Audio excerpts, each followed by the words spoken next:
අයිබෝවන් අපි ආර්ථික විද්‍යාවේ පළවෙනි විෂය එකකේ සාකච්ඡා කරමින් ඉන්නේ ඒ යටතේ නිෂ්පාදන සාධක කියන කොටසයි කතා කරමින් ඉන්නේ නිෂ්පාදන සාධක යටතේ නිෂ්පාදන සාධක කියන පාඩම යටතේ අපි මේ වෙද්දී කතා කරලා තියෙනවා භූමිය සහ ශ්‍රමය කියන නිෂ්පාදන සාධක දෙක ගැන. අද කතා කරන්නේ අපි මේ වීඩියෝ එකෙන් ප්‍රාග්ධනය ගැන. ප්‍රාග්ධනය මීට කලින් O level වලදී ව්‍යාපාර අධ්‍යයන ඉගෙනගෙන තියෙනවා නම් මේ වචනේ අහලා ඇති ප්‍රාග්ධනය. එහෙම නොවුනත් සාමාන්‍ය ජීවිතයේ හරි මේ වචනය පාවිච්චි කරලා ඇති ප්‍රාග්ධනය. ප්‍රාග්ධනය කිව්ව ගමන් ඔයාගේ ඔළුවට නියම් අදහසක් ඇති. ව්‍යාපාරිකයෝ හැම වෙලේම කතා කරනවා ප්‍රාග්ධනය ගැන. ගොඩක් විට ප්‍රාග්ධනය කිව්ව ගමන් අපිට ඔළුවට එන්නේ ව්‍යාපාර කරන්න අවශ්‍ය මුදල් කියන. ව්‍යාපාර කරගෙන යන්න අවශ්‍ය මුදල් තමයි ප්‍රාග්ධනය කියලා අපිට හිතෙන්නේ. හැබැයි ආර්ථික විද්‍යාවේදී ප්‍රාග්ධනය කියලා සලකන්නේ ඊට වඩා වෙනස් දෙයක්. අපි බලමු ප්‍රාග්ධනය කියලා නිර්වචනය කරන්නේ මොකක්ද කියලා ආර්ථික විද්‍යාව. අපි කතා කරමින් ඉන්නේ නිෂ්පාදන සාධක ගැන. එතකොට නිෂ්පාදන සාධක කියලා කියන්නේ භාණ්ඩ හා සේවා හදනකොට අපිට අවශ්‍ය වෙනවා යෙදවුම්. ඒක මොකක් හරි ක්‍රියාවලියකට ලක් කළාට පස්සේ බිහි වෙනවා නිමැවුම්. මේ නිමැවුම් තමයි භාණ්ඩ හා සේවා. යෙදවුම් තමයි අපි කතා කරන නිෂ්පාදන සාධකේවත් භූමිය, ශ්‍රමය ඉතින් කතා කරලා ඉවරයි. දැන් කතා කරන ප්‍රාග්ධනය සහ ව්‍යවසායකත්වය.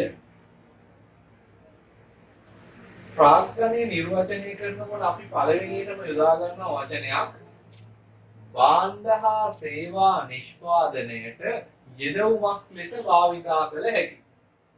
එහෙම පාවිච්චි කරන්නේ ප්‍රාග්ධනයත් එක්තරා නිෂ්පාදන සාධකයක් නිසා. අපි ඒ කැලල භූමියටයි ශ්‍රමයටයි යොදා ගත්තා. ඒක හරියට වාසගම වගේ. නිෂ්පාදන ක්‍රියාවලියේ යෙදවුමක් ලෙස භාවිතා කළ හැකි. ඒ කොටසට ඊට වඩා කෙටි කරලා අපිට පාවිච්චි කරන්න පුළුවන් නිෂ්පාදන ආධාරකයක් කියලා. නිෂ්පාදන ආධාරකයක්. මොකද්ද නිෂ්පාදන ආධාරකයක් කියලා කියන්නේ? භාණ්ඩ හා සේවා නිෂ්පාදනයට යෙදවුමක් ලෙස භාවිතා කරන්න පුළුවන් කියන දේ. යෙදවුමක් ලෙස භාවිතා කළ හැකි. ඔන්න ඔය තේරුම තමයි නිෂ්පාදන ආධාරකය කියලා කියන්නේ.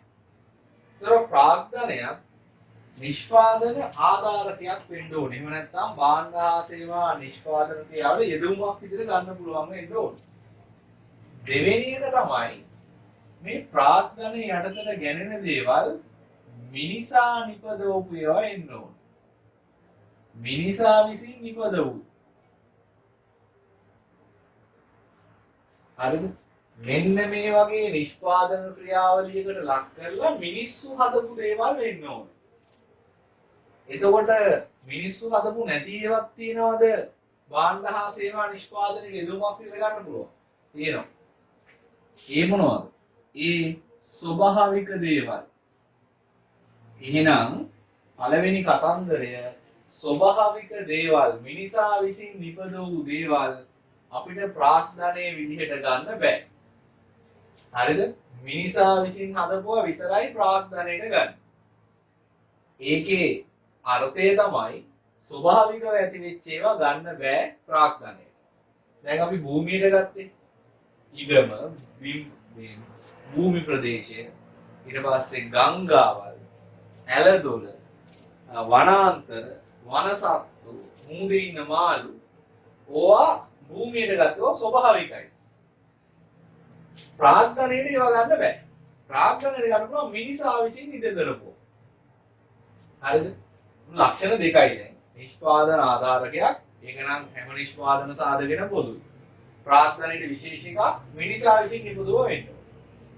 තුන්වෙනි එක මේවා දිගුකාලීන වත්කම් වෙන්න ඕන. දිගුකාලීන. දිගුකාලීන කියලා කියන්නේ මේ වත්කම් වසරකට වඩා වැඩි කාලයක් කල් පැවැත්මක් තියෙනවා.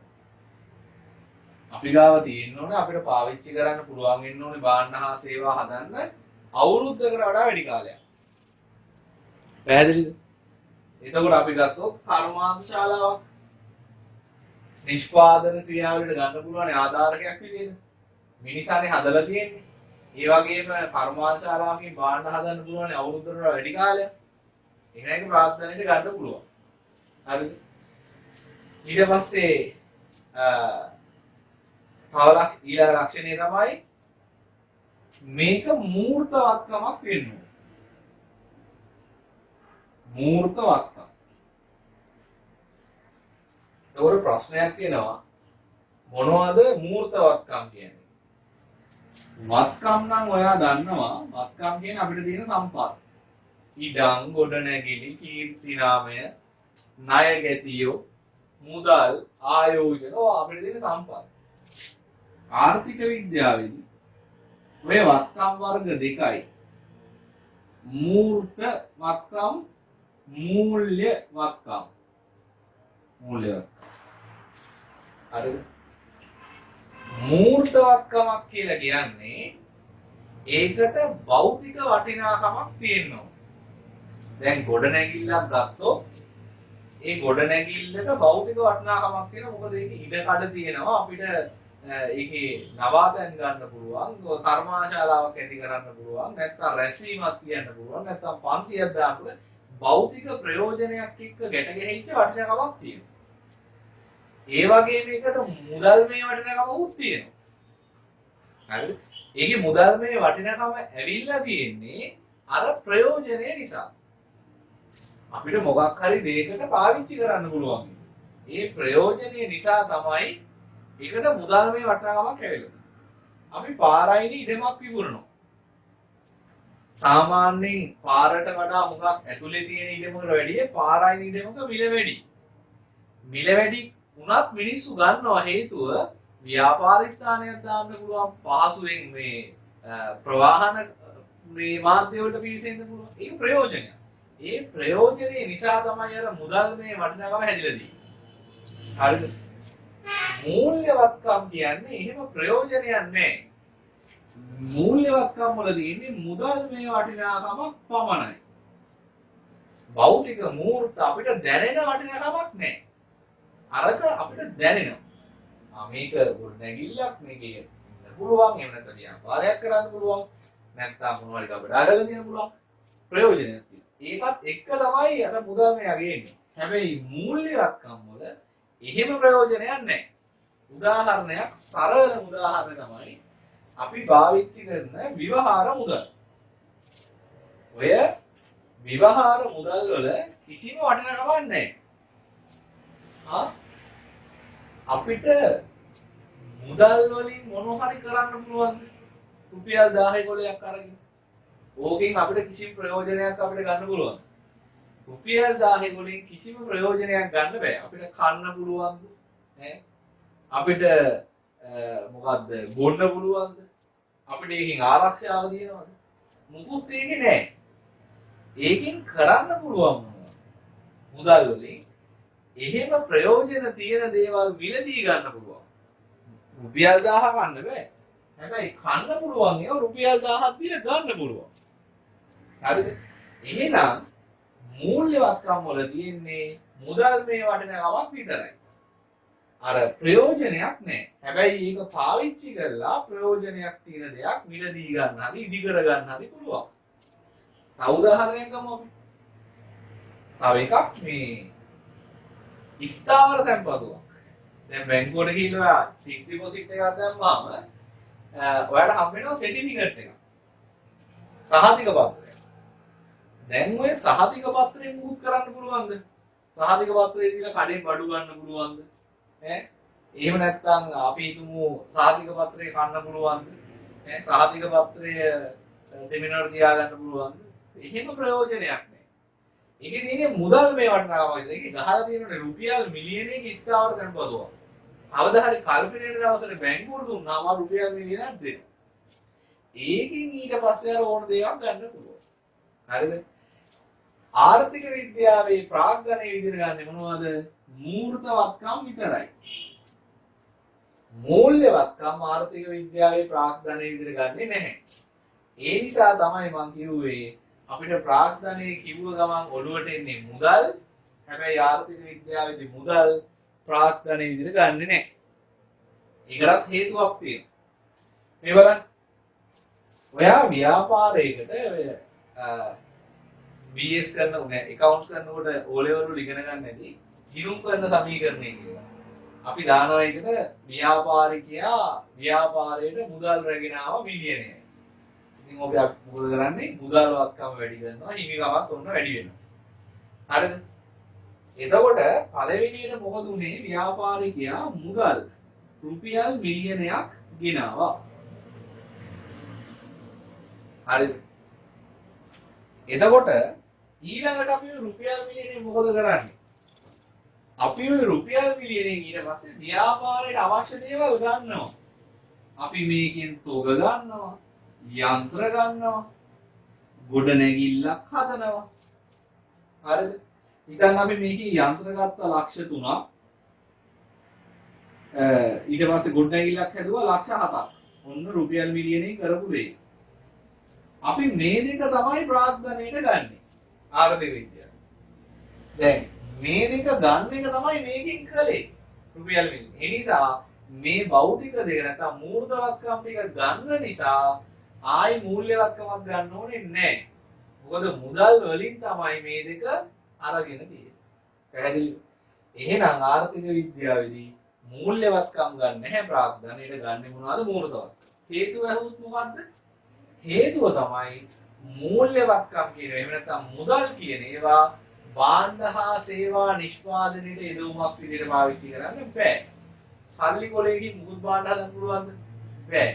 කරන්න පුළුවන් භාණ්ඩ හා සේවා නිෂ්පාදනයේ අවශ්‍ය යෙදවීම් මිලදී ගැනීම හෝ ඉදිකිරීම කරගන්න පුළුවන්. මුදල් වලින්.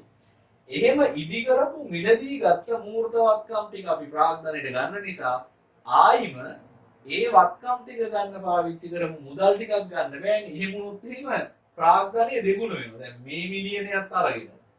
හරිද? ඊළඟට මේ දෙකක් ගත්තොත් එතකොට මිලියන දෙකක් නේ. හැබැයි මෙතන මිලියන දෙකක වත්කම් නැහැ. මිලියනයක් සල්ලි දැම්මා සල්ලි පාවිච්චි කරලා ඉතුරු වත්කම් ටික ගන්න. ඒ නිසා මූර්තවත්කම් විතරයි අපි පාවිච්චි කරන්නේ. මේ මූල්‍යවත්කම් පාවිච්චි කරන්නේ නැහැ. ඔන්නෝම තමයි අපි නිර්වචනය කරන්නේ ප්‍රාග්ධනය. අපි හදමුදු නිර්වචනයක් දැන් මේ ලක්ෂණ ටික පාවිච්චි කරලා. මෙහෙම කියනවා. නිෂ්පාදන ආධාරකයක් ලෙස භාවිතා කළ හැකි. විකල්පයක් විදිහට කියල හැකි. එහෙම කියන්නේ නැතුව භාණ්ඩ හා සේවා නිෂ්පාදනයේ යෙදවුමක් ලෙස භාවිතා කළ හැකි. පළවෙනි ලක්ෂණය. මිනිසා විසින් නිපද වූ. හරි මිනිසා විසින් නිපද වූ. දිගු කාලීන මූර්තවත්කම් ප්‍රාග්ධනයේ ලෙස හැඳින්වේ. මොනවාද? නිෂ්පාදන ආධාරකයක් ලෙස භාවිතා කළ හැකි මිනිසා විසින් නිපද වූ දිගු කාලීන මූර්තවත්කම් ප්‍රාග්ධනයේ ලෙස හැඳින්වේ. හරි උදාහරණ යන්ත්‍ර සූත්‍ර ගත්ත හැකි බලන්න. නිෂ්පාදන ආධාරකයක් පාවිච්චි කරන්න පුළුවන් දුමක් විදියට මිනිස්සු හදලා තියෙන්නේ දිගු කාලීන පැවැත්මක් තියෙනවා භෞතික වටිනකමක් තියෙන මූර්තවත්කමක් ගන්න පුළුවන්. ගොඩනැගිල්ලක් මේ ලක්ෂණ ඔක්කොම තියෙනවා. ඊට පස්සේ වරායක් මේ ලක්ෂණ ඔක්කොම තියෙන මිනිස්සු හදලා තියෙන්නේ. භාණ්ඩ හා සේවා නිෂ්පාදනයේ යෙදවීමක් විදිහට ගන්න පුළුවන්. එතන සේවාවක් නිෂ්පාදනය වෙනවා මොනවද? වෙළඳාම සහ ප්‍රවාහනයේ උපකාරී වෙන වරාය. දිගු කාලීන වරාය හැම අවුරුද්දම හදාගන්නේ මූර්තවත්කමක් භෞතිකව වටිනකමක් තියෙන ප්‍රයෝජනයක් තියෙනවා. හරි. ඊළඟට අපි ප්‍රාග්ධනයේ ලක්ෂණ කතා කරනකොට මේ ටිකෙන් තමයි අපි නිර්වචනය කරන්නේ. මේ ටිකට අහු වුණාම හරි. එතකොට අනිත් සාධක වලින් වෙන් වෙලා ප්‍රාග්ධනය වෙනම අඳුර ගන්න පුළුවන්. අපි තව සාධක ටිකක් කතා කරනවා මේකේදී ලක්ෂණ ගැන කතා කරනකොට අපි අර භූමියේ ලක්ෂණ කතා කරේ සංචලනය කරන්න බෑ. අනම්‍යයි භූමියට මොනවද ගෙවන්නේ අන්න ඒ වගේ අමතර ලක්ෂණ ටිකක් කතා කළොත් මේක මෙතනින් මම වෙන් කරන්න අමතර ලක්ෂණ ටික මේක තව එකක් තොග සංකල්පයක්. ඒ මොකද්ද? තොග සංකල්ප. මේ ආර්ථික විද්‍යාවේ සංකල්ප තියෙනවා ළමයි වර්ග දෙකක්. සංකල්ප. එකක් ප්‍රවාහ සංකල්ප. අනික තොග සංකල්ප. ප්‍රවාහ සංකල්පයි තොග සංකල්ප. ප්‍රවාහයක් කියන්නේ එහෙම ගලාගෙන යනවා. ගලාගෙන යනවා. දැන් මේකත් O level වල කොමස් කරලා දිනනවා බොහොම ලේසි ඉගෙන ගන්න පුළුවන්. අපි හදනවා ආදායම් ප්‍රකාශනයක්. ආදායම් වියදම් ගලපලා. ආදායම් ප්‍රකාශනයක් කරනවා ආදායම් වියදම් ගලපලා. එතකොට අපි සලකිල්ලට ලක් කරන්නේ යම් දිනකට තියෙන ආදායමද යම් වසරක් පුරාවට උපයපු ආදායම. අපි ගන්නේ යම් වසරක් පුරාවට සිදු වෙච්ච ආදායම. ඒ කියන්නේ අවුරුද්ද පටන් ගන්න තැන ඉඳන් විකුණගෙන යනවා. අවුරුද්ද ඇතුළතදී කොච්චර වික්කද බැලුවා අන්න විකුණු කිව්වා. හරිද? අපි හදනවා මූල්‍ය තත්ත්ව ප්‍රකාශනයක්. මූල්‍ය තත්ත්ව ප්‍රකාශනයේ තියෙනවා මුදල් කියලා. එහෙම නැත්නම් අපි ගමු ගොඩ නැගිලි කියලා ශේෂය. එතකොට මූල්‍ය තත්ත්ව ප්‍රකාශය උඩින් ලියන්නේ අපි 2021 දිනට. එදා ඒ කියන්නේ 2021 දින වෙන විට රුපියල් මිලියන 100ක ගොඩ නැගිල්ලක් තියෙනවා. ඒක අවුරුද්ද මුලදී කොහොමද? අවුරුද්ද මැදදී කොහොමද? එහෙම කියන්නේ යම් වෙලාවක තියෙන තත්ත්වය තමයි කියන්නේ. ඒක අපි කියනවා තොග සංකල්පය. ප්‍රවාහ සංකල්පය කියන්නේ යම් කාල පරිච්ඡේදයක් තුල සිදුවෙච්ච සිදුවීමක් තමයි කියන්නේ. මේක අපි විශේෂයෙන් පරිබාහිර උදාහරණයකින් පැහැදිලි කරනවා නම් තොග සංකල්පය හරියට ෆොටෝ එකක් වගේ. හරි. දැන් ඔයා මේ වෙලාවේ ඔයාගේ අතේ තියෙන ජංගම දුරකථනයේ හිතන්න සෙල්ෆි ඡායාරූපයක් ගන්න. මේ ඡායාරූපේ සටහන් වෙන්නේ මොනවද? ඔයා සහ ඔයාගේ අවට ඡායාරූපේ ගන්න මොහොතේ තිබ්බ තත්ත්වය. හරිද? ඔයා hina වෙලා ඉන්නවා. ඔයාගේ නල්ලේ මැස්සෙක් කොහලා ඉන්නවා. ඔයාගේ ළඟ මේ පොත් කීපයක් තියෙනවා. පිටිපස්සෙන් අම්මා ඉන්නවා. හරිද? ඔයාගේ පිටිපස්සේ ගහලා තියෙන පින්තූරේ තියෙනවා. ඒ පෙන්වන්නේ ඔයා ෆොටෝ එක ගන්න වෙලාවේ තිබ්බ තත්ත්වය. ඔය ෆොටෝ එක ගන්න තප්පරයකට කලින් මැස්සා ඔයාගේ නළලේ හිටියේ නෑ. මැස්සා හිටියේ මේසේ උඩ. දැන් ඒක කියන්න පුළුවන්ද ෆොටෝ එක බලලා? ඒක කියන්න බෑ. මොකද ඒකේ පෙන්වන්නේ යම් දිනකට තියෙන තත්ත්වයක්. යම් කාල පරිච්ඡේදයක තත්ත්වෙ නෙමෙයි. ප්‍රවාහ සංකල්පයේ ඇවිල්ලා වීඩියෝ එකක් වගේ. හරිද? වීඩියෝ එකක් වගේ. ඔයා විනාඩියක වීඩියෝ එකක් ගත්තොත් සෙල්ෆි කැමරාවෙන් ඒකේ පෙන්වන්නේ ඔයාගේ වීඩියෝ එක පටන් ගත්ත තැන ඉඳන් අවසාන වෙන දක්වා විනාඩිය ඇතුළතදී ඔයා සහ ඔයාගේ අවට තිබ්බ දේවල් වල වෙනස් වීම, චලනය වීම. ඒකේ තියෙනවා මැස්සා මේසෙ උඩ ඉඳන් ඇවිල්ලා ඔයාගේ නළලේ වහනවා. ඊළඟ තප්පරේ ඒක ඇවිල්ලා වගේ අතේ වහනවා. ඊට පස්සේ ඌ පියවර යනවා. අපිට ඔක්කොම බලන්න පුළුවන්. හැබැයි ෆොටෝ එකකින් බලන්න පුළුවන් යම් වෙලාවක තියෙන තත්ත්වය විතරයි. ඒ වගේ තමයි තොග සංකල්පේ ෆොටෝ එකක් වගේ යම් වෙලාවකට තියෙන දේ වෙන්නයි. ප්‍රවාහ සංකල්පේ වීඩියෝ එක වගේ යම් කාල පරතරයක් ඇතුළත සිද්ධ වෙච්ච ධාරාවක් තමයි එකෙන් පෙන්නන්නේ. හැබැයි ප්‍රාග්ධනයේ මොකද්ද? තොග සංකල්පය. ප්‍රාග්ධනයේ තොග සංකල්පය. තව ලක්ෂණයක් තියෙනවා. මේ ප්‍රාග්ධනයේ දීර්ඝකාලීනව භාණ්ඩ හා සේවා නිෂ්පාදනයට දාගන්න පුළුවන් කියවනේ. යන්ත්‍ර, ගොඩනැගිලි, කර්මාන්ත ශාලා, වරායවල් වගේ දේවල්. හැබැයි මතක තියාගන්න කාලයත් එක්කම මේ වත්කම් මොකද වෙන්නේ? ෂේ වෙනවා. ෂේ වීම.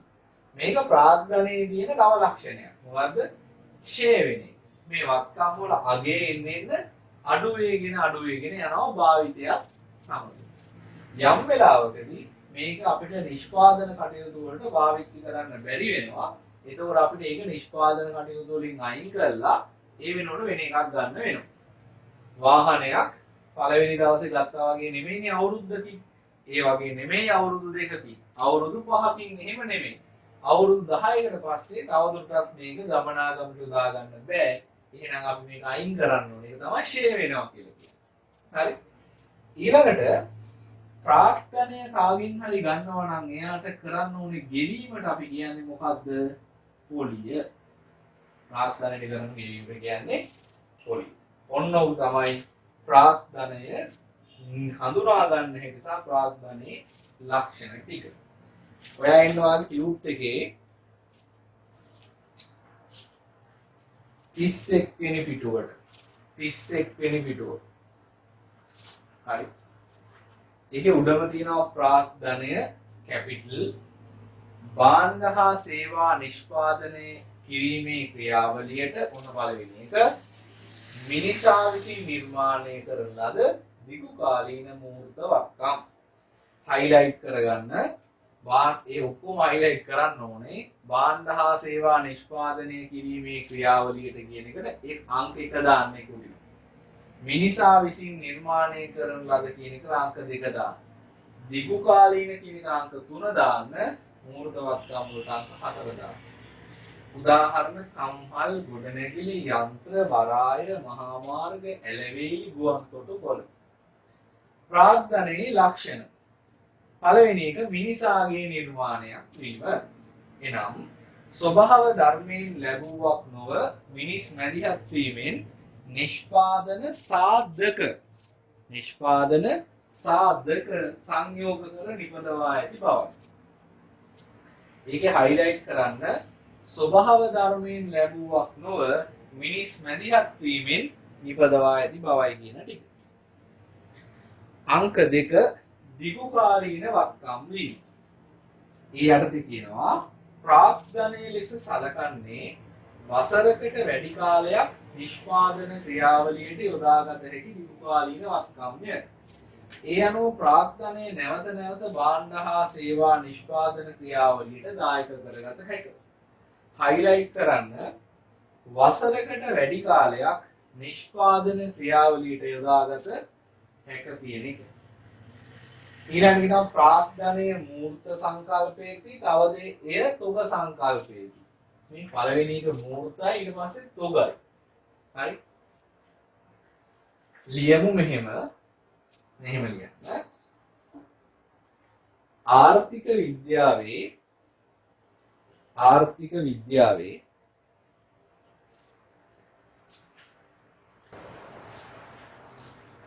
ප්‍රාග්ධනයේ ලෙස සැලකින්නේ ආර්ථික විද්‍යාවේ ප්‍රාග්ධනයේ ලෙස සැලකින්නේ ද්‍රව්‍යාත්මක වටිනාකමක් ඇති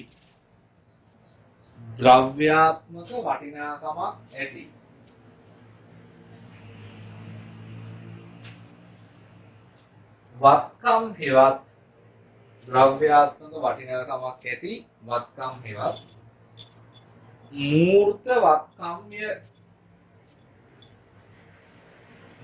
වත්කම්ය. හරි ඒකටම ලියන්න. ඒ අනුව ආර්ථික විද්‍යාවේදී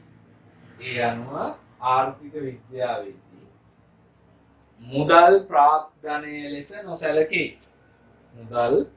ප්‍රාග්ධනය ලෙස නොසැලකේ.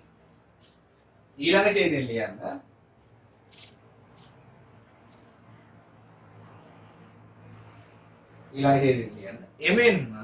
එමෙන්ම ප්‍රාග්ධනය යන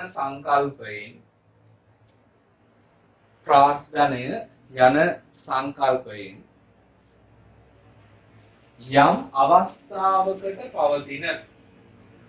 යම් අවස්ථාවකට පවතින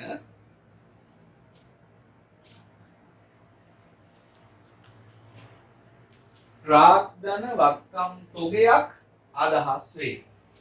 ප්‍රාග්ධන වත්කම් තොගයක් අදහස් වේ. එම නිසා එය තොග සංකල්පයකි. එම නිසා එය තොග සංකල්පයකි. ඔයාගේ ටියුට් එකේ පැත්තකින් ලියා ගන්න මෙන්න මෙහෙම වත්කම් ප්‍රධාන කොටස් දෙකයි මූර්ත වත්කම් මූල්‍ය වත්කම්. ඊට පස්සේ සංකල්ප ප්‍රධාන කොටස් දෙකයි ප්‍රවාහ සංකල්ප තොග සංකල්ප. මේ ටික මතක තියාගන්න ෆොටෝ එකයි වීඩියෝ එකයි මතක තියාගත්තා ගැටලුවක් නැහැ. ඒක ලියා ගන්න ඕන. හරි. හරි. ඊළඟට බලමු ෂේ වීමට ලක්වීම. ෂේ වීමට ලක්වීම. ඒකේ කියනවා කාලයක් තිස්සේ ප්‍රාග්ධන වත්කම් නිෂ්පාදන ක්‍රියාවලියට යොදා ගැනීමේදී එම වත්කම් ක්‍රමයෙන් හානි වීමකට ලක් වේ. එය ෂේ වීම ලෙස හැඳින්වේ. ෂේ වීම ලෙස වෙන්න ඕනේ. ෂේ වීම ලෙස හැඳින්වේ. හයිලයිට් කරන්න ඕනේ එතකොට වත්කම් ක්‍රමයෙන් හානි වීමකට ලක් වේ කියන කොටස. වත්කම් ක්‍රමයෙන් ෂේ වී යම් අවස්ථාවකදී නැවත නිෂ්පාදන ක්‍රියාවලට යොදාගත නොහැකි මට්ටමටපත් වේ. එවිට එම වත්කම නිෂ්පාදන ක්‍රියාවලියෙන් ඉවත් කිරීමට සිදු වේ. ඊළඟට පස්වෙනි එක ප්‍රාග්ධනයේ ප්‍රතිලාභය පොලිය ලෙස සැලකීම. ඊයටදී කියනවා ප්‍රාග්ධනයේ නිෂ්පාදන ක්‍රියාවලියට යොදා ගැනීම වෙනුවෙන් එහි හිමිකරුට ගෙවීමක් කළ යුතුය. එම ගෙවීම පොලිය ලෙස හැඳින්වේ.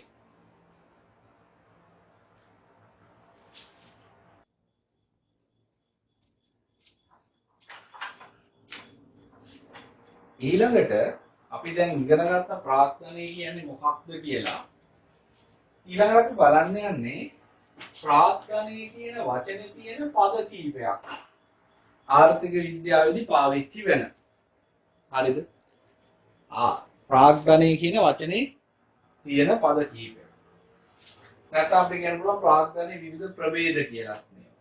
හරිද? පළවෙනි එක තමයි ස්ථාවර ප්‍රාග්ධනය. එහෙම නැත්නම් භෞතික ප්‍රාග්ධනය.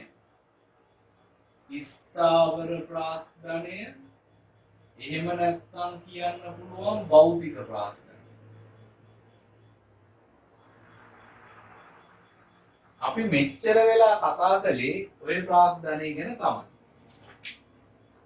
දීර්ඝකාලීන කල්පවත්මක් තියෙන මූර්තවත්කම් මේ මිනිස්සු විසින් නිෂ්පාදනයට දාගන්න මිනිස්සු විසින් නිර්මාණය කරපු දෙවෙනි ප්‍රාග්ධන ප්‍රභේදය කාරක ප්‍රාග්ධනය. කාරක ප්‍රාග්ධනය. මේකට තව වචනයක් සංසරණ ප්‍රාග්ධනය. මේ කාරක ප්‍රාග්ධනය කියලා කියන්නේ අපි ගාව තියෙන තොග ව්‍යාපාරයක් ගාව තියෙන්න පුළුවන් තොග වර්ග තුනක්. අමුද්‍රව්‍ය, නිමි ද්‍රව්‍ය, නොනිමි ද්‍රව්‍ය. ඒවා කෙරීගෙන යන වැඩ. මුලින්ම අපි මේ තුන දල වශයෙන් පැහැදිලි කරගමු. අමුද්‍රව්‍ය කියන අපි දන්නවා නිෂ්පාදන ක්‍රියාවලියකට යෙදවුමක් විදිහට ගන්න පාවිච්චි කරන දෙයක්. අමුද්‍රව්‍යයක් විදිහට. නිමි ද්‍රව්‍ය කියලා කියන්නේ අපි නිෂ්පාදන ක්‍රියාවලිය අවසන් කරලා තියෙන විකුණන්න සූදානම් අයිටම තොග. නොනිමි තොග හේවත් කෙරීගෙන යන වැඩ කියන්නේ නිෂ්පාදන ක්‍රියාවලිය අතරමැද ඉන්න අය. භාගික හදපු අය.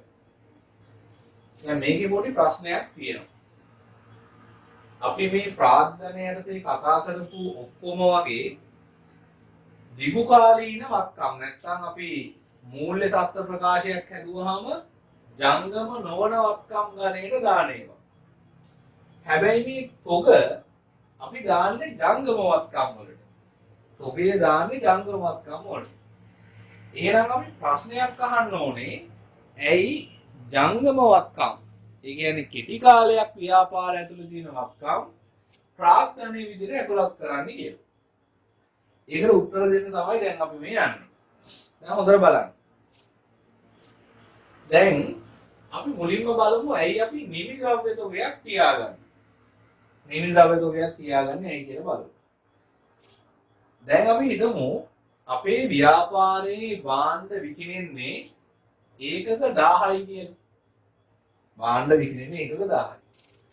අපි ඒකක 1000ක්ම නිෂ්පාදනය කළොත් නිමි ද්‍රව්‍ය තොගයක් බිහි වෙනවා. විකිණෙනවා 1000ක්, අපි නිපදවනවා 1000ක්. එතකොට නිමි ද්‍රව්‍ය තොගයක් බිහි වෙන්නේ නැහැ. නිමි ද්‍රව්‍ය තොගයක් බිහි වෙන්න මොකද්ද වෙන්න ඕනේ? විකිණෙනවට වඩා වැඩි තොග ප්‍රමාණයක් අපි විසින් නිපදවන්න ඕනේ. විකිණෙන්නේ 1000යි නම් 1200ක් හදන්න ඕනේ. අන්න එතකොට තමයි 200ක නිමි තොගයක් නිර්මාණය වෙන්නේ. එතකොට ඇයි අපි එහෙම විකුණනවට වඩා වැඩි තොගයක් හදන්නේ? මොකද අපි තොග හදන එකේ අවසාන පරමාර්ථය තමයි විකුණන එක. ඉතින් විකුණන ප්‍රමාණය ඉක්මවලයි අපි තොග හදන්නේ. ඇත්තටම අපි දන්නේ නැහැ අනාගතයේ කීයක් විකිණෙයිද කියලා හරියටම. අපිට නිකන් අනුමාන කරන්න පුළුවන් ගිය අවුරුද්දේ 1000ක් වික්කයි නිසා මේ අවුරුද්දේ 1000ක් විකුණයි වගේ. හැබැයි හදිස්සියේ ඇති වෙන වෙනස් වීම නිසා මේ විකිණෙන ප්‍රමාණය අඩු වැඩි වෙන්න පුළුවන්. අන්නේ අඩු වැඩිය ඉල්ලුමේ හටගන්න අනපේක්ෂිත වෙනස් වීම වලට මුහුණ දෙන්න තමයි අපි වැඩිපුර තොග ටිකක් හදාගෙන ඉන්නේ. එහෙනම් මේ වැඩිපුර හදලා තියෙන තොග ටික හේවත් නිමි ද්‍රව්‍ය තොගය අපි මේ අවුරුද්දේ නෙමෙයි විකුණන්නේ ඊළඟ අවුරුද්දේ මේක අනාගතයේ දිහා බලලා තමයි පවත්වගෙන යන්නේ. අනාගතයේ මේ වගේ අවශ්‍යතාවයක් ආවොත් කියලා තමයි පවත්වගෙන යන්නේ. මේ නිමි ද්‍රව්‍ය. ඊළඟට අපි බලමු අමුද්‍රව්‍ය තොගයක් ඉන්නේ. දැන් අපි කිව්වා 1000ක් තමයි විකිණෙන්නේ. හැබැයි අපි 1200ක් හදනවා. අනාගතයේ ඉල්ලුම කොහොම වෙයිද කියලා හරියටම කියන්න බැරි හින්දා. දැන් අපි 1200යි හදන්නේ. අපි හිතමු එක තොග ඒකකයක් හදන්න අමුද්‍රව්‍ය කිලෝග්‍රෑම් 2ක් ඕනේ. දැන් 1200යි අපි හදන්නේ. එහෙනම් අමුද්‍රව්‍ය ඕනේ කිලෝ 2400යි. අපි කිලෝ 2400ක් විතරක් අමුද්‍රව්‍ය ගත්තොත් අමුද්‍රව්‍ය තොගයක් ඇති වෙනවද? අමුද්‍රව්‍ය තොගයක් ඇති වෙන්නේ නැහැ. අපි 2500ක් ගත්තොත් තමයි යන්න අමුද්‍රව්‍ය තොගයක් ඇති වෙන්නේ 100ක. ඇයි අපි නිෂ්පාදනයේට අවශ්‍ය ප්‍රමාණයට වඩා අමුද්‍රව්‍ය ගන්න එහෙනම්? ඒකටත් තියෙන හේතුව. ඒකට හේතුව ළමයි අපි නිෂ්පාදනයේට අවශ්‍ය තොග ටික ගාන අමුද්‍රව්‍ය තොග ටික ගානටම ගත්තොත් ඒ තොග ටික ඉවර වෙලා අපි සැපයුම් කරුවට නැවත ඇනවුමක් කළාම ඒ ඇනවුම එන්න කාලයක් යනවා. ඒක අපි කියනවා ඇනවුම් කාලය. එහෙම නැත්නම් අපි කියනවා තොග එනකම් බලන් ඉන්න කාලය. පොරොත්තු කාලය කියන. waiting time එක.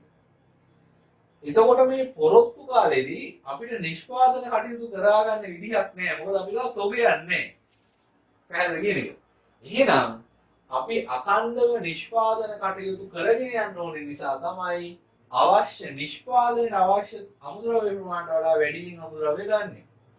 ඒ හින්දා තමයි අමුද්‍රව්‍ය තොගයක් බිහි වෙන්නේ. එහෙනම් අමුද්‍රව්‍ය බිහි වුණේ ඇයි තොගයක් නිෂ්පාදනය අඛණ්ඩව කරගෙන. ඒකත් අනාගතයේ දිහා බලලා තමයි අපි මේ තීරණය ගත්තේ. වැඩිපුර ගන්නවා කියන්නේ.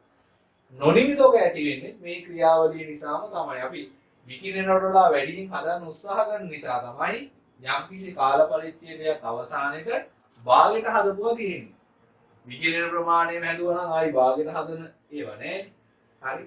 එතකොට ඕවා ජංගමවත්කම් වුණත් අනාගතය දිහා බලලා අනාගතයේ වෙනුවෙන් පවත්වාගෙන යන තොග ඒකක තුනක් නිසා තමයි ඕවා ප්‍රාග්ධනීය යටතට අරගෙන තියෙන්නේ. නැත්නම් ප්‍රාග්ධනීය කියන වචනය තියෙන්නේ නේද? ඊළඟට ආර්ථික පොදු කාර්ය. ආර්ථික පොදු කාර්ය ප්‍රාග්ධනීය. මේවට අපි දන්න වචනේ තමයි යටිතල පහසුකම්. ආර්ථික විද්‍යාත්මක වචනේ ආර්ථික පොදු කාර්ය. හැබැයි අපි දන්න වචනේ යටිතල පහසුකම්. මේ යටිතල පහසුකම් කියලා කියන්නේ මොනවද? අපි කියනවා පාරවල් වලට, ගුවන් තොටුපළවල් වලට, පාලම් වලට, බෝක්කු වලට යටිතලයි. මොනවද යටිතල පහසුකම් කියන්නේ? මේ යටිතල පහසුකම් කියලා කියන්නේ ව්‍යාපාර කරගෙන යාමට සහ භාණ්ඩ හා සේවා නිෂ්පාදනය සහ බෙදා හැරීමේ කටයුත්තට උදව් වෙන පහසුකම්. භාණ්ඩ හා සේවා නිෂ්පාදනයේට විදුලිය එපේ. ජල පහසුකම් එපේ. ඒ නිසා ඒවා යටිතලයි. සහ ඒවා බෙදා හරින්න. තොරතුරු බෙදා හරින්න ඕනේ ව්‍යාපාරයේ අන්තර්ජාල පහසුකම් තියෙනවා. ප්‍රවාහන පහසුකම් තියෙනවා. ප්‍රවාහනය කරනකොට මොනවා හරි හානියක් වුණොත් රක්ෂණ පහසුකම් තියෙනවා. ඒ නිසා මේවට අදාළ වත්කම් ටික අපි කියනවා යටිතල පහසුකම්. එහෙම නැත්නම් ආර්ථික පොදුකාරක. ඒක පාරවල්, ගුවන් තොටුපළවල්, පාලම්, බෝක්කු ඔක්කොම විදුලි බල පද්ධතිය. හරිද? අන්තර්ජාලයේ පහසුකම් ලබා දෙන්න අවශ්‍ය කුළුණු ඒවා ඔක්කොම යටිතල පහසුකම් විදිහට අපි ගන්න. ඊළඟට 4 සමාජ පොදුකාරය. සමාජ පොදුකාරය. හරිද? එතකොට මේවට සාමාන්‍ය වචනේ අපි කියන්නේ සුබ සාධන සේවාවන් කියලා. සුබ සාධන. මේවා විශේෂත්වය තමයි මේවා මූලික මිනිස් අවශ්‍යතාවයන් සපුරාලන්න තමයි යොදාගන්නේ. හරිද? ප්‍රාග්ධන භාණ්ඩ හැබැයි මූලික මිනිස් අවශ්‍යතාව සපුරාලන්න යොදාගන්න. දැන් උදාහරණයක් ගොඩනැගිලි ඉදිකිරීම අපි පොදුවේ කියනවා ප්‍රාග්ධනය කියලා. පාසලක ගොඩනැගිලි ඉදි කරොත් පාසලෙන් කරන්නේ මිනිසුන්ට අධ්‍යාපනය කියන මූලික අවශ්‍යතාවය ලබා දෙනවා. ඒ නිසා මේ මූලික අවශ්‍යතා ලබා දෙන්න අවශ්‍ය ප්‍රාග්ධන තොගයට අපි කියනවා සමාජ පොදුකාර්ය ප්‍රාග්ධනය. හරි? දන්න නම සුබ සාධන සේවාවන්. හරි. ඊළඟට ඔය වගේම එකක් තියෙනවා සමාජ ප්‍රාග්ධන. මේක සමාජ පොදුකාර්යනේ. දැන් කියන්නේ සමාජ ප්‍රාග්ධනය. සමාජ ප්‍රාග්ධනය කියලා කියන්නේ ඇත්තටම මිනිස්සුන්ගේ ජීවිතයේ ගුණාත්මක භාවය. හරිද? මිනිස්සු වුණාම මිනිස්සුන්ට සමාජීය ජීවිතයක් තියෙනවා. මිනිස්සු කියන්නේ සමාජීය සත්වයෙක්. කියන්නේ සමූහයක් විදිහට ඉන්නේ. හරිද? ඒතර මිනිස්සුන්ට සම්බන්ධකම් නැත්තම් මිනිස්සුන්ට අනිත් අයත් එක්ක සංනිවේදනය කරන්න හොඳට බැරි නම් අදහස් සුවමාරු කරගන්න. ඒතර මේ මිනිස්සයාගේ සමාජීය ජීවිතය ගැන ප්‍රශ්නයක් තියෙනවා. හරි? ඒතර මෙන්න මේ සමාජීය ජීවිත නැත්නම් මිනිසෙක්ගේ ජීවිතයේ ගුණාත්මක භාවය වර්ධනය කරන සමාජ සම්බන්ධකම් තමයි සමාජ ප්‍රාර්ථනය කියලා හඳුන්වන්නේ. ඒතර දැන් ළමයින්ට නම් තියෙන ළමා සමාජය. ඒකෙන් කරන්නේ ළමයින්ට තමන්ගේ හැකියා දක්ෂතා දියුණු කරගන්න, අනිත් ළමයිත් එක්ක සම්බන්ධ වෙන්න, අනිත් ළමයිත් එක්ක අදහස් වමාරු කරගන්න, ඒගොල්ලොත් එක්ක සාමූහිකව වැඩ කරන්න පුළුවන් සමාජ සම්බන්ධතා ටිකක් හැදෙනවා. හරි? ඒවට කියනවා සමාජ ප්‍රාර්ථනය කියලා. ඊළඟට තව එකක් ශ්‍රමයේදී කතා කරලා මානව ප්‍රාර්ථනය. විකම්ම ශ්‍රමය නෙමෙයි සුවිශේෂී හැකියා දක්ෂතා වලින් යුත් ශ්‍රමය නැත්නම් කිසියම් ශාස්ත්‍රයක විශේෂ නිපුණතාවයකින් යුත් ශ්‍රමය අපි සැලකුවා මානව ප්‍රාර්ථනය කියලා. ඊට 7 ස්වභාවික ප්‍රාර්ථනය. ස්වභාවික ප්‍රාර්ථනය සමානයි මොකටද? අපි ඉගෙන ගත්ත භූමිය ස්වභාව ධර්මයෙන් ලැබිච්ච දේවල්. දැන් ප්‍රාර්ථනය කියන මූලික නිර්වචනයේදී මම කිව්වා මිනිසා විසින් නිපදවුවා තමයි ප්‍රාර්ථනයට ගන්නේ. ස්වභාව ධර්මයෙන් නිපදවුවා ස්වභාව ධර්මයෙන් ඇතිවෙච්ච ඉබේ ඇතිවෙච්ච ප්‍රාර්ථනයට ගන්නේ නැහැ කියලා. හරිද? ඒතකොට මේ භූමියට ස්වභාවික ප්‍රාර්ථනය කියලා කියන්නේ. එහෙම දීලා තියෙන්නේ ළමයි ගොඩාක් මිනිස්සු විශ්වාස කරනවා මේ ප්‍රාර්ථනය තමයි ව්‍යාපාරයට වැදගත් වෙන්නේ. හරිද? ප්‍රාර්ථනයේ දිනනවා නම් ව්‍යාපාරයක් සාර්ථක කරගන්න පුළුවන්. නමුත් ස්වභාවික සම්පතුත් ඒ තරම්ම වැදගත්. අනේ වැදගත්කම දෙන්න තමයි ස්වභාවික ප්‍රාර්ථනය කියන වචනේ එකට යොදලා තියෙන්නේ. එහෙම නැතුව ඇත්තම ගත්තොත් සංකල්පයක් විදිහට භූමිය ප්‍රාර්ථනයේ කොටසක් නෙමෙයි. හරිද? මොනවා තමයි ප්‍රාර්ථනාවේ ප්‍රභේද කියලා අපි හඳුන්වන්නේ. එන්න 32 වෙනි පිටුවට. පළවෙනි එක ස්ථාවර ප්‍රාර්ථනය, මූර්ත ප්‍රාර්ථනය, එහෙම නැත්නම් භෞතික ප්‍රාර්ථනය. විකර්ම ප්‍රාර්ථනය කියන්නේ තෝකරම තමයි. ඒ නිසා ඒක කියනවා නිෂ්පාදන ක්‍රියාවලිය සඳහා අඛණ්ඩව යෙදී විය හැකි කල්පවතින ප්‍රාග්ධන වත්කම් වන කර්මාන්ත ශාලා යන්ත්‍ර ගබඩා වැනි දෑ ස්ථාවර ප්‍රාග්ධන අයිති වේ. මේකම නෙමෙයි. ස්ථාවර ප්‍රාග්ධනයේ භාවිතයට ගෙනෙන කාලයේ මුළුල්ලේ කිසියම් ප්‍රතිලාභ ප්‍රවාහයක් එම සම්පත් හිමිකරුට ලබා දේ. සාමාන්‍යයෙන් ප්‍රාග්ධනය ලෙස හඳුන්වන්නේ මෙයයි. අන්න ඒ වාක්‍ය හයිලයිට් කරන්න. දැන් අපි කලින් මෙච්චරලා කතා කළේ පොදුවේ ප්‍රාග්ධනය කියලා හඳුන්වන්නේ මේ ස්ථාවර ප්‍රාග්ධනයට. කාරක ප්‍රාග්ධනය නිෂ්පාදන ක්‍රියාවලිය සඳහා යොදා ගන්නා අමුද්‍රව්‍ය තොග, අර්ධ නිමි ද්‍රව්‍ය තොග සහ බෙදා හැරීමට සූදානම් නිමි භාණ්ඩ තොග කාරක ප්‍රාග්ධනය ලෙස හඳුන්වනවා. හයිලයිට් කරන්න ඕනේ අමුද්‍රව්‍ය තොග කියන වචනේ, අර්ධ නිමි ද්‍රව්‍ය තොග කියන වචනේ සහ නිමි භාණ්ඩ තොග කියන වචනේ. ඔන්න ඔය තොග වර්ග තුන තමයි කාරක ප්‍රාග්ධනයට ගන්න. ගිණුම්කරණයට අනුව නම් මෙම තොග ජංගම වත්කම් ගණයට අයත් වේ. නමුත් මෙම තොගවල පවතින සුවිශේෂී ලක්ෂණ නිසා ආර්ථික විද්‍යාවේදී මෙම තොග ප්‍රාග්ධන ප්‍රභේදයක් ලෙස හඳුනා ගනී. ලියන්න උතන තියෙන ඉගෙනීමේ මේක ව්‍යාපාරයක් නිමි ද්‍රව්‍ය තොග සහ නොනිමි තොග. ව්‍යාපාරයක් නිමි ද්‍රව්‍ය තොග සහ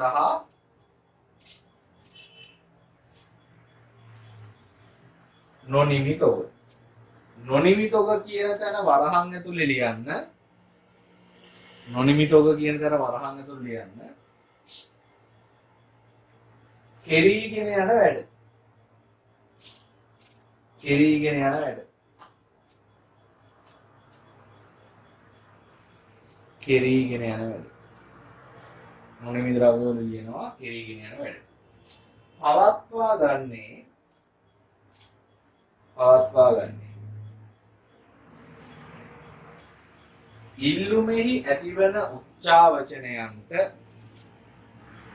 ඉල්ලුමෙහි ඇතිවන උච්චාවචනයන්ට උච්චාවචනය කියන්නේ අඩු වැඩි වීම, වෙනස් වීම, අඩු වීම වැඩි වීම දෙකම ගන්නවා.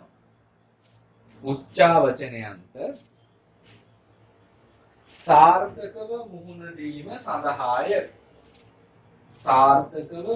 දීම සඳහාය.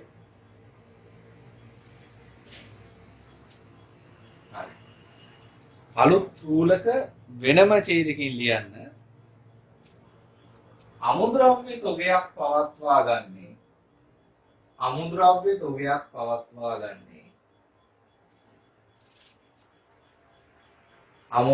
තොගයක් පවත්වා ගන්නේ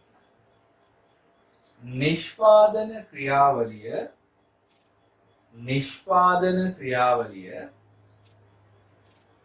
අඛණ්ඩව පවත්වා ගැනීම සඳහාය. නිෂ්පාදන ක්‍රියාවලිය අඛණ්ඩව පවත්වා ගැනීම සඳහාය. ආයිත් අලුත් ඡේදකින් ලියන්න. ඒ අනුව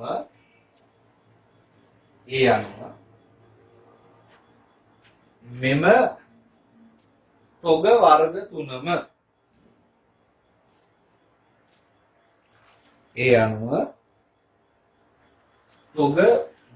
තුනම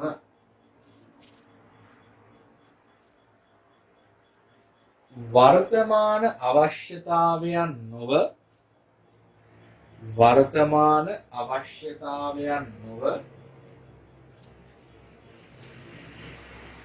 අනාගත අවශ්‍යතාවයන්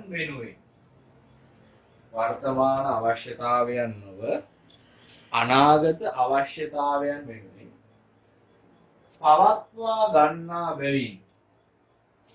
පවත්වා ගන්නා බැවින්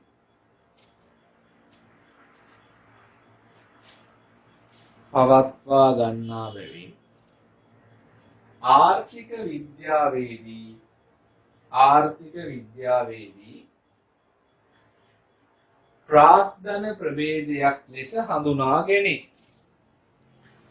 ප්‍රාග්ධන ප්‍රභේදයක් ලෙස හඳුනා ගැනේ. හරි. ඊළඟට තුන්වෙනි ප්‍රාග්ධන ප්‍රභේදය ආර්ථික පොදු කාර්ය එවත් යටිතල පහසුකම්. ආර්ථිකයක භාණ්ඩ හා සේවා නිෂ්පාදනය බෙදා හැරීමේ ක්‍රියාවලිය පහසු කරවන ප්‍රාග්ධන භාණ්ඩ. හයිලයිට් කරන්න ඕනේ භාණ්ඩ හා සේවා නිෂ්පාදනය සහ බෙදා හැරීම පහසු කරවන ප්‍රාග්ධන භාණ්ඩ. ආර්ථික පොදු කාර්ය ලෙස හැඳින්වේ. මේවා ආර්ථික යටිතල පහසුකම් ලෙසද හඳුන්වයි. උදාහරණ වරාය, ගුවන් තොටුපොළ, විදුලි බල පද්ධතිය, වාරි මාර්ග, ජල සම්පාදන සහ මහා මාර්ග.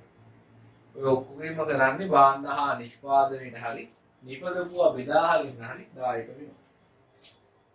යටින් කියනවා ආර්ථික යටිතල පහසුකම් දේශීය සහ විදේශීය ආයෝජන දිරිගැන්වීමට හේතු වන අතර වර්තමානයේ බොහෝ රටවල රජය විසින් මේවා සපයයි.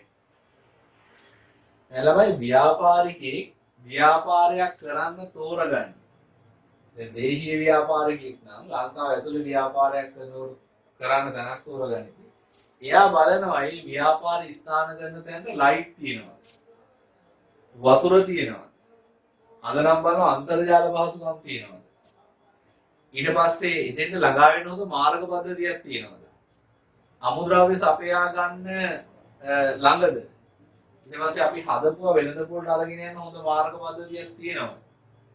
විදේශ ආයෝජනයුත් එහෙමයි. විදේශිකයෙක් ලංකාවට එනකොට එයා සලකලා බලන්නේ ලංකාවට යනවද?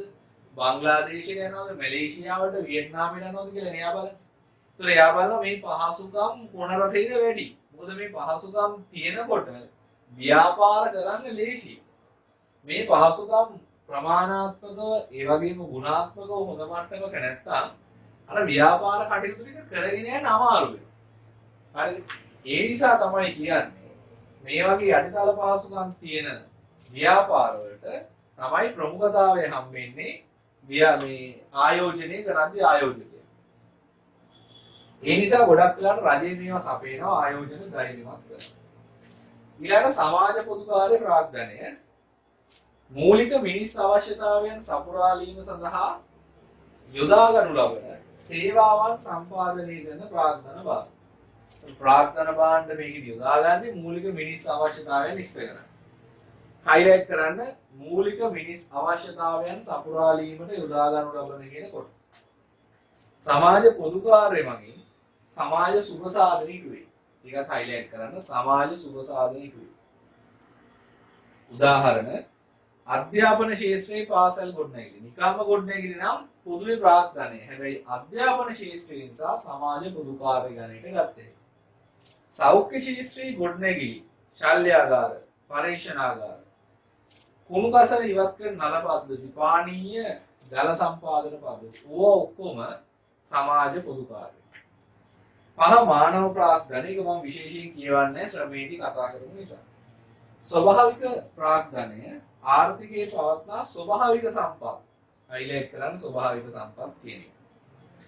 සමාජ ප්‍රාග්ධනය ස්වභාවික ළමයි මේ ඒකේ පළවෙනි වාක්‍යය අදාළ වෙන්නේ ස්වභාවික ප්‍රාග්ධනයට. ඒක කපල උඩින් ලියන්න.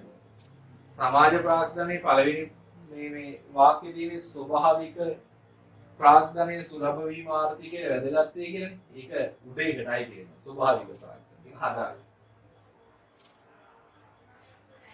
සමාජ ප්‍රාග්ධනයේ නිර්වචනය තමයි සමාජ අන්තර් සම්බන්ධතා ගුණාත්මකව සහ ප්‍රමාණාත්මකව වර්ධනය කරන ආයතන ප්‍රතිමාන සාරධර්ම සමිති සමාජිකත්වයන් සහ සම්බන්ධතා ජාල. ටිකක් දිගයි මෙන්න මෙහෙම වැදගත් ටික මතක තියාගන්න.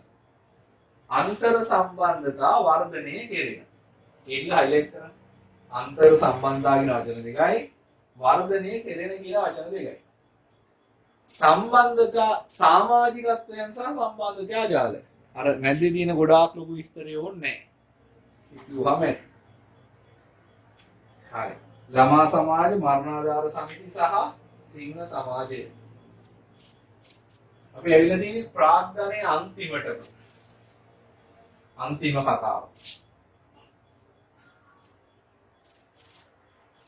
ප්‍රාග්ධනය කියන්නේ මූර්තවත්කම් ටිකක්. ඒකද අපි ඉගෙන ගත්තා.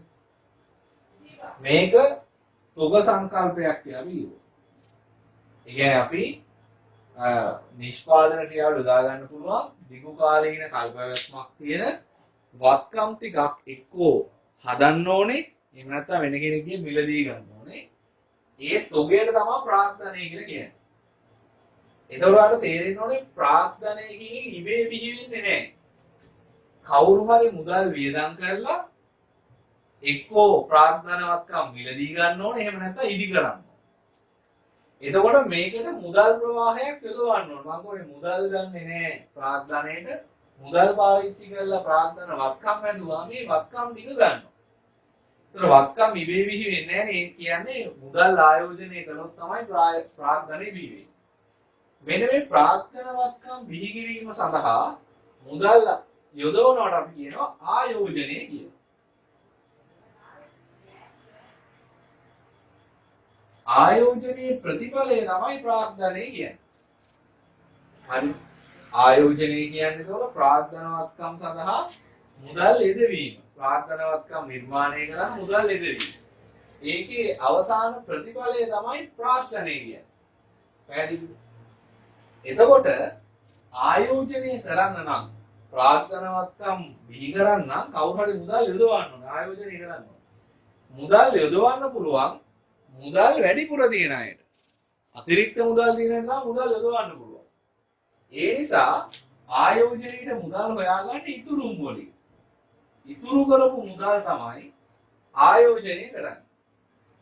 මොකද මේ ප්‍රාග්ධනවත්කම් වලින් ප්‍රතිලාභ හෙට ඉන්නේ නැහැ. කර්මාන්තශාලාවක් හදපුවාම කර්මාන්තශාලාවේ හදන්න වියදම් කරපු මුදල එක අවුරුද්දෙන් ලාභයෙන් ඉදිරි උපයන්න බෑ. අවුරුදු ගණනාවක් ඉන්න ඕනේ බලාගෙන. ඒ නිසා කවුරු හරි ඉතුරු කරපු සල්ලි ටිකක් තමයි අතිරික්ත සල්ලි ටිකක් තමයි අපි මේ ආයෝජනය කරන්නේ ප්‍රාග්ධනයේ ගොඩනගන්න. ආර්ථිකයේ ඉතුරු කරන පාර්ශ්ව තුනක් ඉන්නවා. එක්කෙනෙක් කුටුම්බ, ඒ කියන්නේ මිනිස්සු. කුටුම්බ. තව එක්කෙනෙක් ව්‍යාපාර. තව එක්කෙනෙක් රජය. කුටුම්බ කොහොමද ඉතුරු කරන්නේ?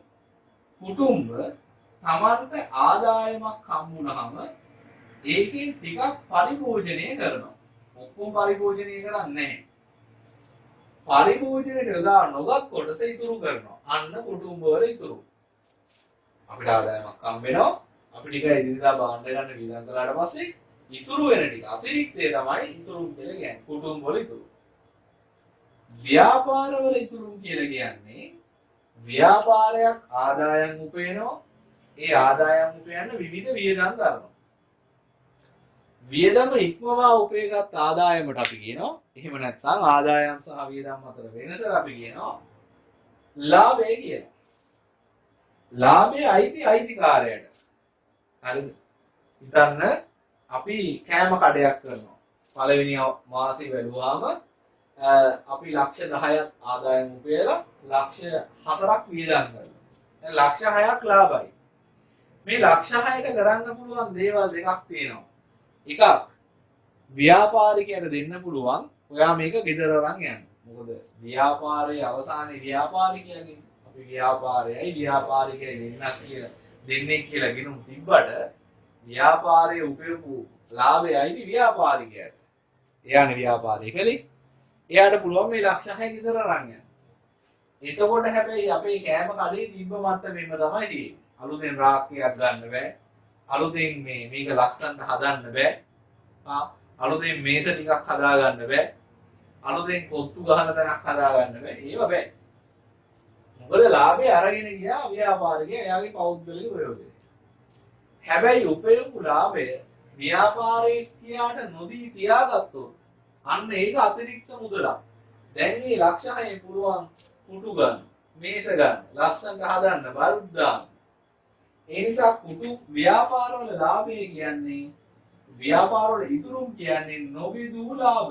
අයිතිකාරයට දෙන්නේ නැතුව තියාගෙන හිටපු ලාභ. හරිද? ඒවා ආයෝජනය කරන්න පුළුවන් ප්‍රාග්ධනය හදන්න. රජයටත් තියෙනවනේ ආදායමක්, රජයේ ආදායම. සහ රජයටත් තියෙනවා පරිභෝජන වියදමක්. ඒකට කියන්නේ පුනරාවර්තන වියදම් කියලා. රජයේ එදිනෙදා පරිභෝජන වියදමට කියන්නේ පුනරාවර්තන වියදම්. එහෙනම් රජයේ ඉතුරුම් කියන්නේ රාජ්‍ය ආදායමෙන් පුනරාවර්තන වියදම් අඩු කළ පසු අගේ. මෙන්න මේ තුන් දෙනා තමයි රට ඉතුරු කරන්නේ. ඉතුරු කරපු සල්ලි තමයි ප්‍රාර්ථන වත්කම් නිර්මාණය සඳහා යොදවන්නේ. ඒකට කියනවා ආයෝජනය. ආයෝජනයේ අවසාන ප්‍රතිඵලය තමයි ප්‍රාර්ථන. එහෙනම් ප්‍රාර්ථනයේ වැඩිපුර හදන්න මොකද වෙන්න ඕනේ? ඉතුරුම් වැඩි කරන්න ඕනේ මේ තුන් දෙනා. පැහැදිලිද?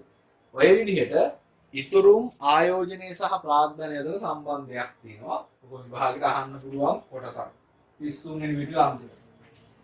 ඉතුරුම් ආයෝජනය සහ ප්‍රාර්ථනය. රටක ඉතුරුම් ආයෝජනය සහ ප්‍රාග්ධනය යන සංකල්ප අතර සබඳතාවයක් පවතී. රටක ආදායමින් පාරිභෝජනය නොකරන කොටස ඉතුරුම් ලෙස සරලව හඳුනාගත හැකියි. ඉතුරුම් දේශීය වශයෙන් කරන ඉතුරුම් මේ ඉන්නේ රට ඇතුලේ කරන ඉතුරුම් සහ විදේශී ඉතුරුම් ලෙස කොටස් දෙකයි. හරිද? ඊට පස්සේ රට ඇතුලේ කරන ඉතුරුම් දේශීය ඉතුරුම් එයා තමයි ලොකු පංගුව. දේශීය ඉතුරුම්, කුටුම්බ ඉතුරුම්, ව්‍යාපාර ඉතුරුම් සහ රාජ්‍ය ඉතුරුම් ලෙස වර්ග කරන්න පුළුවන්. කුටුම්බ, ව්‍යාපාර, රජය. කුටුම්බ ආදායමෙන් පරිභෝජනයට යොදා නොගන්නා කොටස කුටුම්බ ඉතුරුම් වේ. හයිලයිට් කරන්න. කුටුම්බ ආදායමෙන් පරිභෝජනයට යොදා නොගන්නා කොටස. ව්‍යාපාරිකයෝ ලාභයෙන් රජයට ගෙවිය යුතු බදු සහ අයිතිකරුවන්ට ගෙවන ලාභාංශ ගෙවූ පසු නොබෙදූ ලාභ ව්‍යාපාරයේ කොටසක් ලෙස නඳවා ගනී. හයිලයිට් කරන්න නොබෙදූ ලාභ. ඒවා ව්‍යාපාර ඉතුරුම් වේ. මුළු රාජ්‍ය ආදායමෙන් පුනරාවර්තන වියදම් ඉවත් කළ පසු ලැබෙන ශේෂය රාජ්‍ය ඉතුරුම්. හයිලයිට් කරන්න. රාජ්‍ය ආදායමෙන් පුනරාවර්තන වියදම් අඩු කළ පසු. එහා පැත්තේ කියනවා මෙම ඉතුරුම් තැන්පතු ලෙස බැංකු සහ මූල්‍ය ආයතන වෙත ගලා එයි. බැංකු එම තැන්පතු වලින් ලද මුදල් නැවත ව්‍යාපාරිකයින්ට ණය වශයෙන් ලබා දෙයි. එම ණය ලබා ගන්නා ව්‍යාපාරිකයෝ එම මුදල් තම ව්‍යාපාර කටයුතු වල ආයෝජනය කරයි. එම ආයෝජන බිහිවන්නේ ඉතිරි කිරීම මගින් බව පැහැදිලි. ඒක ඉතුරු කලේ නැත්තම් බැංකු වලට සල්ලි එන්නෙත් නැහැ, ව්‍යාපාර වලට ණය ගන්න වෙන්නෙත් නැහැ. ඒ අනුව ආයෝජනයේ බිහිවන්නේ ඉදිරි කිරීමෙන් බව පැහැදිලියි. හයිලයිට් කරන්න ආයෝජනයේ බිහිවන්නේ ඉදිරි කිරීම. ව්‍යාපාරිකයින් තම ව්‍යාපාරවලට ආයෝජනය කළ මුදල් භාවිතා කොට භාණ්ඩ හා සේවා නිෂ්පාදනය කළ හැකි ගොඩනැගිලි, කර්මාන්තශාලා, යන්ත්‍ර සූත්‍ර වැනි දීර්ඝකාලීන මූර්තවත්කම් ඉදිරි කිරීම සහ මිලදී ගැනීම සිදු කරයි. එම වත්කම් ප්‍රාර්ථනයේ සඳහස් වේ. ඒ අනුව ප්‍රාර්ථනයේ බිහිවෙන්නේ ආයෝජනයෙන් බව පැහැදිලියි. හයිලයිට් කරන්න ප්‍රාර්ථනයේ බිහිවන්නේ ආයෝජනයෙන්. හරි. අපි මේ වීඩියෝ එකේදී ඒතකොට කතා කළේ ඔන්න ඔය විදිහට ප්‍රාර්ථනය කියන නිෂ්පාදන සාධකය ගැන. අපි ඊළඟ වීඩියෝ එකකින් බලමු ව්‍යවසායකත්වය ගැන. ආයුබෝවන්.